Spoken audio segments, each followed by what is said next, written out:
belaka, tapi tentang orang-orang yang kalian temui, pengalaman yang kalian jalani, memori yang kalian buat, skill yang kalian latih, pemahaman yang kalian dapatkan. Kuliah itu seperti membeli situasi yang mendorong kalian belajar, mendorong kalian berjejaring, mendorong kalian berdiskusi, mendorong kalian bergerak. Sia-sia bila situasi hanya menjadi dekorasi.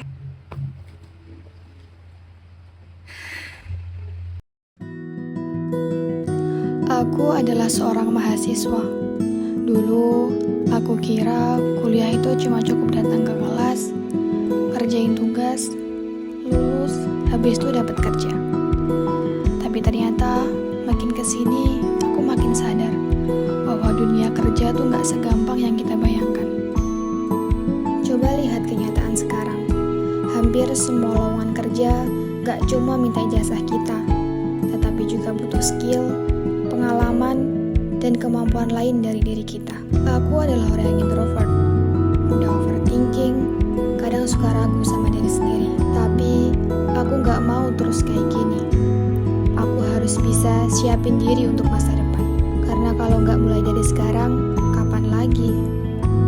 Aku memulai mengasah skill yang aku punya melalui organisasi-organisasi yang aku ikuti di kampus. Organisasi tidak hanya mengajak kita untuk lelah, tapi memberikan kita pengalaman dan relasi yang luas. Selain itu, aku juga belajar di dunia affiliate dan menjadi content creator di TikTok.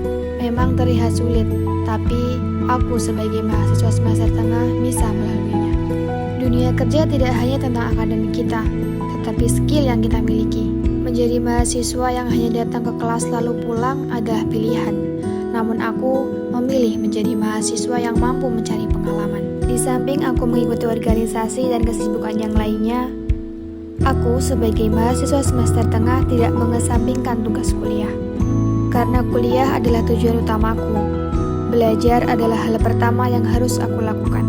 Skill yang kita cari ini adalah skill yang tidak kita dapat di dunia perkuliahan. Karena dunia kerja tidak hanya menerima nilai kita yang tinggi, tetapi skill yang kita miliki. Ayo sama-sama sadar bahwa pendidikan itu bukan hanya bagaimana kita mendapatkan gelar dan ijazah, tetapi bagaimana kita bisa memanfaatkan waktu kuliah untuk mengembangkan diri kita. Kampus sudah memberikan kita dasar, tetapi mengembangkan skill dan membangun pengalaman yang lebih adalah tanggung jawab kita. Buang jauh-jauh rasa malas itu, karena semakin kita malas, semakin sedikit pesaing yang harus mereka hadapi untuk melangkah lebih dulu. Jangan biarkan mereka melangkah lebih dulu hanya karena kita yang belum siap. Kita tidak bisa mengontrol masa depan, tapi kita bisa mempersiapkannya. Dan semuanya dimulai dari sini, dari kampus, dari keputusan untuk terus belajar dan berkembang. Karena dunia menunggu mereka yang siap, bukan mereka yang ragu.